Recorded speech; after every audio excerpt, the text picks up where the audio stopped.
Matthew 7:7. Ask and you will receive. Search and you will find. Knock and the door will be open to you.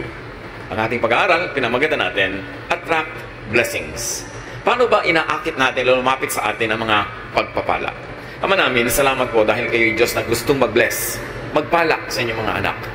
Ituro nyo sa amin ang tamang daan, saan kami lulugar, anong dapat namin gawin para kami tumanggap ng iyong mga pagpapala. Bless us, Father, enlighten us, strengthen us. In the name of Jesus, your Son, we pray with thanksgiving.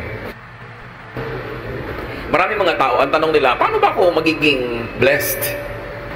Ang tanong pa ng iba, mas diretso, paano ba ako suswertehin? Bakit parang mailap sa akin ang kapalaran? Tapos parang ang dali-dali na lumapit sa iba. Pag sinuri natin yung mga buhay, pamamaraan ng pamumuhay ng mga taong maituturing na mapalad, pinagpala, blessed, may mga common denominator. At nasa Biblia mismo ang susi kung paano ang tao ay magiging blessed o tatanggap ng pagpapala. How to attract blessings? Be clean and tidy in your body and surroundings. Umpisang-umpisa yan. God is God of cleanliness. God is God of beauty. God is God of tidiness and cleanliness. Kung paano dapat malinis ang ating espiritu, ang kakambal kasi ng espiritu natin, katawan, the physical world, malinis din, maayos ang ating katawan, ang ating pangangatawan, at ang ating kapaligiran. It goes without saying, na kung ikay marumi at burara sa iyong kalusugan, sa iyong katawan, sa iyong kalinisan, madali ka magkasakit. At mahirap mag-bless kung may sakit. Mahina ang iyong katawan, tinatamad ka, wala kang energy, wala kang drive. So dapat namumuhay ang tao sa paraan na siya'y palayo ng palayo sa mga infection, sa mga accidents, dala ng kapabayaan at karumihan at kaguluhan ng paligid. 2 Timothy 2:21, all who cleanse themselves of the things I have mentioned will become special utensils, dedicated and useful to the honor of the house, meaning the Lord, ready for every good work. So to be ready for every good work, which is also equivalent to be ready to become an instrument and a channel of blessing, which is also the same as to be ready to be the recipient of blessing. One is to rid themselves of all those filth, all the disorderliness, and all the dirt mentioned in many verses in the Bible. Kaya nga ang kalinisan ng katawan, ng pamamahay, ng kapaligiran at kaayusan nito kasama sa pag-attract ng blessings. Paano ka naman dadapuan ng kapalaran o ang gulo-gulo, ang dumi-dumi, ang baho-baho, mga kabaligtaran ng katangian ng Diyos? Another way to attract blessings is be orderly and organized, as we have already introduced. Kailangan maayos ang lahat. Ang bahay natin, alam natin kung saan nakalagay yung mga gamit natin. Sa mesa mo, sa drawer mo, alam mo kung nasa ang mga gamit. Hindi halo-halo, gulo-gulo. Kukuha ka ng damit, natusok ka na ng aspilin, natusok ka na ng gunting, napasok ka na ng kawali, kasi yung kawali mo pala, kadikit na nung ginagawaan mo, magulo. 1 Corinthians 14:40, but do everything properly and in order. That is in our spiritual life, in spiritual worship, and also in practical life. God is God of order. Hindi nagbubungguan ng mga planeta, may kanya-kanya silang speed, kanya-kanyang direksyon, kanya-kanyang tinatahak na landas. Merong order ang seasons, kahit ngayon nagkakaroon ng weather changes, may changes lang, kaya parang magulo, pero pagka na-establish na yung change na yan, nasanay na tayo, meron na naman siyang system. May panahon ng lahat ng bagay, kaya dapat may kaayusan. 1 Corinthians 14:33, God wants everything to be done peacefully and in order. Ito man ay sa matataas na spiritual na bagay, hanggang sa mga kaliit-liitang practical aspect of our life. Maayos, merong predictability, merong system, hindi magulo. Ganyan din, kahit nagnenegosyo ka, maayos ang iyong record keeping, maayos ang iyong balancing ng iyong funds, maayos ang pakikitungo mo sa iyong mga kapwa manggagawa o manggagawa, sa iyong mga kliyente. Kasi pag magulo, hindi ka nakakapag-deliver on time, gulo-gulo ang iyong inventory, paano uunlad ang iyong negosyo? Be positive. And this is very important. Think positive. Be optimistic. Tuwing tayo'y nag-iisip ng negative, ng masama, ng nakakatakot, nakaka-discourage, tatandaan niyo mga kapatid, meron kayong option na yung kabaligtaran nun ang isipin. Na imbes na yung nakakatakot ang isipin yung kapayapaan sa pananalig sa Panginoon. Imbes ang isipin mo ay yung nakaka-discourage, pwede ang isipin mo nakaka-encourage. Kung pwede mong isipin ang nakakalungkot, pwede mo rin isipin ang nakakasaya. Choice mo yan. Mark 11:24, everything you ask for in prayer will be yours. If you only have faith. This is full of meaning. Lahat daw ng hinihingi mo sa panalangin ay magiging sayo. Mapapasayo kung nananalig ka. Ang akala ng iba, ang prayer, yun lang inuusal ng bibig. Yung Lord, magpe-pray na po ako, ito na po ang prayer ko, amen, at yun ang prayer. That is verbalized prayer. Only one of the many forms of prayer. But thoughts, words, and attitude are prayers too. Sa palagay nyo ba, kinaklasify ng langit yung prayer na sinasabi ng iyong bibig na merong ending na this I pray in Jesus' name?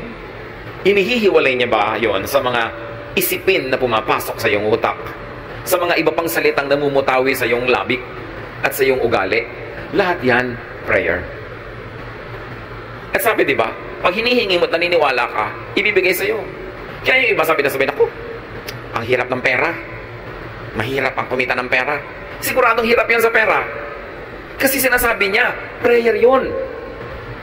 It is a statement of faith. Ano yung paniniwala mo? Na mahirap kumita ng pera. Eh di ba sabi, when you ask in faith, it will be given to you. Kaya pag sabi mo, ako, yung biyanan ko, wala nang hope yan. Yun nga nangyayari, nawawala ng hope. Because that is your prayer. Pag lagi mo sasabihin, ang hirap ng buhay. Humihirap talaga ang buhay. Dapat nating malaman na ang prayer hindi lang yung minememorya ng iba at hindi lang yung magagandang mga pananalita na may introduction na magpe-pray na tayo tapos ine-endan mo ng amen.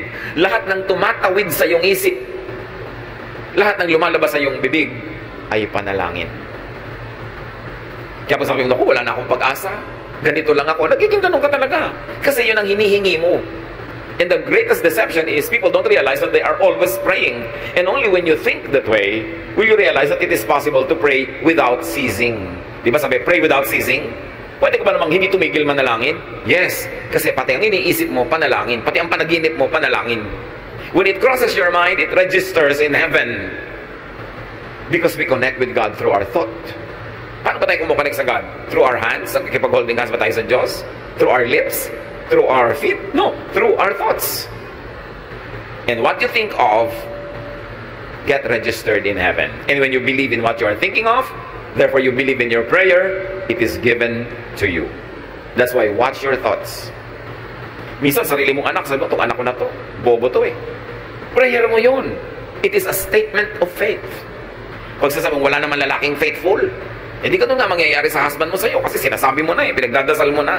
Bantayan natin ang mga pinagsasasabi natin kasi natutupad. That is the great and mysterious power of the spoken and the unspoken word. It happens. Kasi we were created in God's image. At pag ang Diyos inisip niya, sinabi niya, nangyayari. Pag sinabi niya, let there be light, nagkaka-light. Pag sinabi niya, let waters and the earth separate, nangyayari. Eh, we were created in God's image. May kapangyarihan ang ating salita. That's why with every word you say, you either bless or curse your own life and others. Kaya dapat mag-isip. Attract blessings, speak good, kind, and positive words. Siyempre, birds of a feather flock together. Ang nagbabarka-barkadahan, ibong magkakamukha ng balahibo. At ganun din yun. Kung ang balahibo ng yung ibon ay puro negative, ang ma-attract niya kabarkada, negative din. Pag kulang ng pananalig, yun ang ma-attract niya. Weakness, failure, fear, kasi magkakabarkada yun. Proverbs 16:24, kind words are like honey. They cheer you up and make you feel strong. So have only kind words for others to strengthen them, and have kind words also for yourself to strengthen yourself. And when you are strong emotionally, when you are strong spiritually, you become strong physically. And when you are physically, emotionally, spiritually strong, you are ready to receive blessings. Blessings go to the strong, to the happy, to the positive. Because magkamukha sila, magkabarkada sila.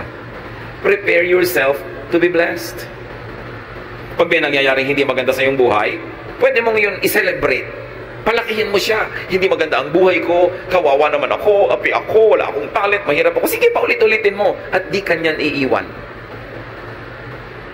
To change the situation, you've got to change your thought about it first. Be changed by the renewing of your mind. It's all in the mind, it's all in the thought. Kaya pag nakokontrol mo yung direksyon ng yung utak, uy, teka, nagne-negative ka utak, ayoko niyan, ipapositive ko to. Uy, nagiging afraid ka. Gagawin ko, faith. Ang kapalit, mananalig ako. Decision yan. So kind words are like honey. You know, unkind words are like acid. Pag ang bibig mo, laging ang laman unkind words, parang lalagyan niya na may lamang asido. It destroys its own container. So prepare to be blessed by thinking positive, by being positive. It is a choice. It is a habit to be positive or to be negative. But you know that God is positive. Paano kanya i-bless kung negative ka? Hindi ka handang tumanggap. Another way to attract blessings is to be a blessing to others. Matthew 5:16, make your light shine so others will see the good you do and praise your Father in heaven.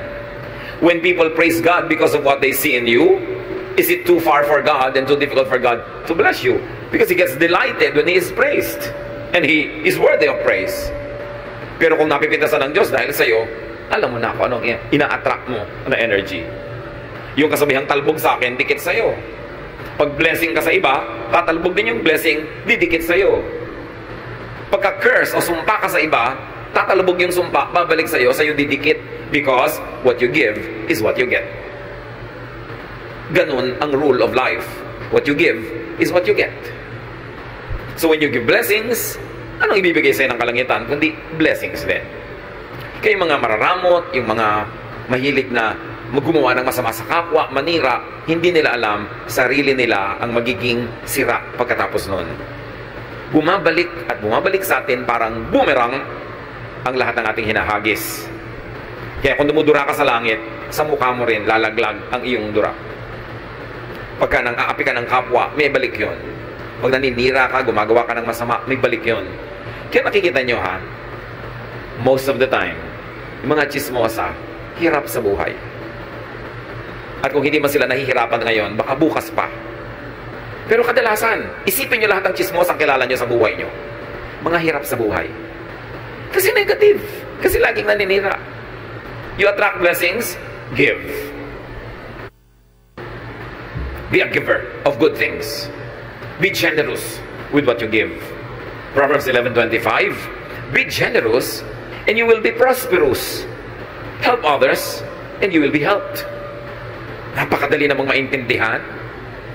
Gusto mo palang lumawag ka sa buhay, sumagana, maging mariwasak, maging palabigay, at palabigay ng pabulosong paraan. Kasi sabi, pag tinutulungan mo ang iba, tutulungan ka rin ng Diyos at ng iba. Yan ang sikreto para lumuwag ang buhay. Huwag kang maramot. Nakikita niyo yung mga mararamot? Mga hirap na hirap din sa buhay.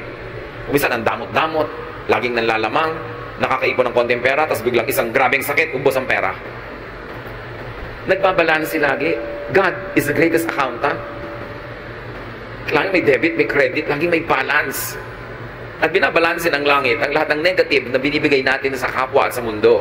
At ganoon din ang positive. Ibinabalik. What you give is what you get. Yan ang rule ng kalangitan. And you keep what you give away. Parang baligtad. Pero ganun talaga. You lose what you are trying to selfishly keep for yourself. But what you try to give comes back to you. And even if it doesn't come back to you the moment you give it, the mere fact na may ibinigay ka, ibig sabihin na una ka nang tumanggap. Kaya pwede ka na magbigay. Kaya kahit hindi ibalik yon, panalo ka na rin kasi may naibigay ka nga. Ibig sabihin, may natanggap ka na noon pa. Kung hindi, wala ka namang ibibigay. You attract blessings, be industrious.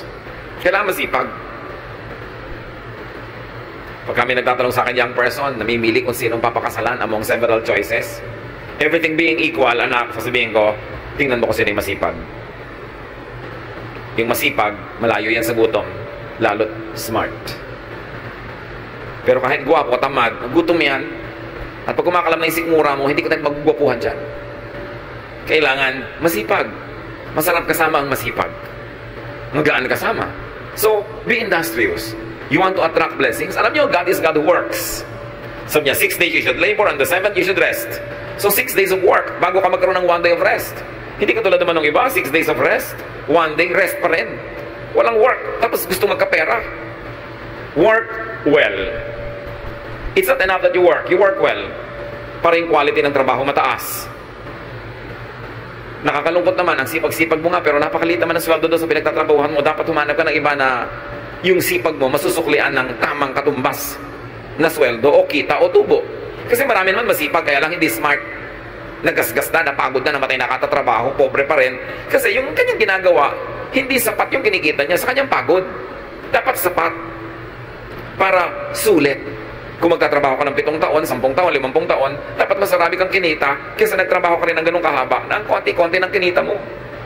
Be productive. 1 Thessalonians 4:11. Try your best to live quietly, to mind your own business, and to work hard, just as we taught you to do. So, hard work. Focus on what you do, not on what others do. Pag lagi kang nanonood sa buhay ng iba, hindi ka makakapamuhay ng sarili mong buhay. Kailangan nakafocus ka sa ginagawa mo, hindi sa ginagawa ng iba. Then you can go deep, and you can go high, and you can go wide, and you will achieve more. 2 Thessalonians 3:10, we also gave you this rule. If you don't work, you don't eat. Naku, kung ang mga Kristiyano lang susundin ito, karami ka mag-anak na ililibing sa gutom bukas. Pero mahilig kasi tayo magpremyo sa tamad. Bakit yung tamad? Laging sinusuportahan. Tapos yung masipag, ang pinaparusahan, sa kanya ipinapasan ang lahat ng gastusin ng mga tamad. Ito ang turo sa Biblia. Hindi ka nagtatrabaho, die. Mamatay ka sa gutom. Liban nila ikay sobrang tanda na, sobrang bata pa, o sobrang may sakit. But if you're able-bodied, you should feed yourself at least. Hindi mo dapat inaasa sa iba ang kakainin mo. Dito naman sa atin, may isang nagtatrabaho, may 5 kapatid na humihingi, kaya aga-agang magbubuntis, mag-aanak, ang gatas ngayon, hihingin na uli sa ating nagtatrabaho, sa kuya. Yun namang nanay, iiyak-iyak doon sa kapatid, ang kapatid mo, huwag mong pabayaan. Bakit laging tamad na kapatid ko lagi ang binaabogado ninyo sa akin? Hindi na kayo sa akin naawa. Diba? May mga ganong magulang naman. Kung sino yung masipag, pinarurusahan. Yung tamad, pinapremyuhan. Hindi yun biblical. Pag nakaranas siyang magutom at kumalaman sikmura, magtatrabaho. 50 years old na, humihingi pa ng pang-load. Abay, huwag kang mag-cellphone kung wala kang pang-load. Diba? Huwag kang magsaya. Boring. Alam niyo yung mga tamad, laging boring. Laging nabobore. Subukan nilang magutom. Diba? So, if you want to eat, you work. And if you work smart, you eat. Dinadagdag natin yung smart. Although sasabihin ng grammar teacher ko, if you work smartly. No? But if you work smart, you eat. Hindi lang yung work ka ng work, pero hindi ka naman smart. Napapagod ka, wala kang kita. Marami rin ganun trabaho eh. Dapat sulit. But remember, brothers and sisters, laziness attracts hunger. It attracts many other negative things. Pag tamad, marami ng kakambal na problema. At dahil tamad, laging nabobore. Hindi kasi busy. Pag nabobore, iimbento ng mga kabalbalan. At usually, magastos ang bunga ng kabalbalan. Napapaaway, nagalasing, asawa ng maaga. May mga kakambal na mga problema yung pagiging tamad. Kaya dapat ang tao busy lagi para mawalan siya ng oras sa kabalbalan. Because an idle mind is the devil's workshop. If the devil see you doing nothing, he will put you to work. And definitely ang magagawa mo, pampagulo ng buhay. Attract blessings, be appreciative. Be thankful, be grateful. Kasali yan. Because thankfulness, gratitude, appreciation is the path of blessings. Kumbaga ang ilog, merong dinadaanan niya na landas. May ruta yan, di ba? Ang gano'n din ang blessing. May ruta yan. Ang dadaanan niyan, yung mga pangpang ay thankful, orderly, beautiful, grateful, positive, productive. Doon dadaan ang ilog, yung agos ng pagpapala. Pag ikaw hindi ka appreciative, hindi ka mapagpapala. Yung binigyan ka, tapos nagreklamo ka, ba't ito lang? Sa susunod, di ka na mabibigyan. Pinautang ka, dapat ang appreciation mo is magbayad ka na maaga, mabilis. At kung pwede, dagdagan mo pa ng kung ano mang interest in cash or in kind. Para mamaya, uutang ka na naman, nagmamadaling pautangin ka, pero kung hindi ka nagbabayad, hindi ka na makakautang uli, mawawala na ang kanang credit, liliit ang mundo mo, natatanggal lang yung blessing. Ang mga nagbibigay, nagre-regalo, nagpaparaya, siyempre, inaasahan din naman nun, magpapasalamat ka. At pagka hindi ka nagpasalamat, kahit hindi nila sabihin, dinaramdam din nila. At sa susunod, tatama rin na sila na tumulong sa'yo. Dapat appreciative. Nagpapasalamat lagi. Merong isang asawa, niregaluhan ng husband ng isang blouse. Pagbukas ng bag ng regalo. Ang sabi agad, ay, hindi naman ganyan ang color na gusto ko. Sabi ng husband, lamunin mo para mawala yung kulay na ayaw mo. Dahil binigyan na nga, nagre-reklamo pa. May mga ganun, bibigyan mo, ang hahanapin, kapintasan, reklamo, etc. etc. Pasalamat ka, binigyan ka ng blouse. Pasalamat ka, binigyan ka ng ganito, ng ganun. Hindi yung magre-reklamo ka pa. Si Jesus, may pinagaling siyang 10 ketongin. Nung naggalingan, nagtakbuhan na pauwi yung Siyam. Isa lang yung nakaalala, ay, nag-about face at nagpasalamat kay Jesus. Luke 17:17-19, Jesus asked, weren't 10 men healed? Where are the other 9? Why was this foreigner the only one who came back to thank God? Then Jesus told the man, you may get up and go. Your faith has made you well. Sa 10 pinagaling, isa lang yung na-affirm, na-confirm, at na-cement yung kanyang paggaling. Yung Siyam, hindi natin alam kung bumalik ulit yung ketong nila. Pero isa lang ang in-affirm ni Lord. Kasi isa lang yung nagpasalamat. Mapagpasalamat tayo dapat. Pagka iti nakakatanggap, bigay ka agad. Sa nagbigay sa'yo o sa ibang nangangailangan, ganun ang pagpapasalamat. Hindi susuluhin mo lang. At magpapahayag ka talaga ng thanksgiving. Gano'ng karami pa ngayon ang nagpapadala ng thank you card, kahit sa text. Hindi yung pagka nabigyan ka na, nakalimot ka na. Pagka masaya, nakakalimot. Pag lang malungkot, nakakaalala. Ang mangyayari, masisira ang papel mo. Hindi ka na kakatuwaan ng iyong kapwa. And you know, we all need help to succeed. We need help in the beginning and in the end. But people help only those that they like. So pag nadala sa'yo, hindi ka appreciative, hindi ka nagpapasalamat, wala man lang mahita at mapala sa'yo sa kagagawa sa'yo ng mabuti, mauubos ang gumagawa sa'yo ng mabuti, lilit ang iyong mundo at mawawala ang iyong mga blessing. Matthew 7:7, ask and you will receive. Search and you will find. Knock and the door will be open to you. But remember, you ask, seek, and knock with your thoughts, with your words, with your actions. Lahat yan, prayer. Kahit hindi ka mahilig sa formal prayer, group prayer, corporate prayer, kung ang thoughts mo lagi, words mo at buhay, ay nakasang-ayon sa mga katuruang ito, nagdadasal ka actually. At dinidinig ang iyong dasal. Remember, you attract what you think of. Pag ayaw mo, huwag mong isipin. Kasi oras inisip mo na, pupuntahan ka niya. Ayaw mong matakot, huwag kang mag-isip ng nakakatakot. Huwag kang manood ng nakakatakot, huwag kang makinig ng nakakatakot, kasi oras na pinapasok mo yan sa utak mo, hindi ka na niya lulubayan, lagi ka niyang tatakutin. Pagka ayaw mong ma-discourage, huwag ka makipagkwentuhan sa nakaka-discourage na tao. Kung ayaw mo makaladkad ka sa mga gulo at chismis, huwag kang makipag-usap sa mahilig sa chismis. You attract what you think of. Kaya yung lagi mo iniisip, may sakit ka, natatakot ka, mamaya may sakit ka na nga. Isipin mo malusog ka. Because ang iniisip is a declaration of faith. And when you believe in it, it will happen. Ganun ka-powerful ang ating mind. Kasi mind of all our body parts, mind is the throne of God. Doon talaga nakatira ang Diyos. At yun ang inaagaw ni Satanas, yung mind mo rin. Gusto niyang tumira din siya doon para yung mga isipin niya pumasok sa isip mo. Yung mga pananakot niya, yung mga panggigipit niya, pagpapahirap niya, pag-aakit niya, utak ang pinag-aagawan. Kaya dapat ilok-lok natin sa ating utak ang Diyos. Hindi si Satan. Hindi mga negative, hindi mga nakakatakot, hindi mga nakakasira ng loob. You attract what you think of, you attract what you say. Watch your language. What you say will come true. And you attract what you do. Yan ang mga prayer. Luke 6:38, give and it will be given to you. A good measure, pressed down, shaken together, and running over will be poured into your lap. For with the measure you use, it will be measured to you. Kung anong ibinibigay mo, yun ang tatanggapin mo. Kung paano ka magbigay, ganun ka rin paano tatanggap.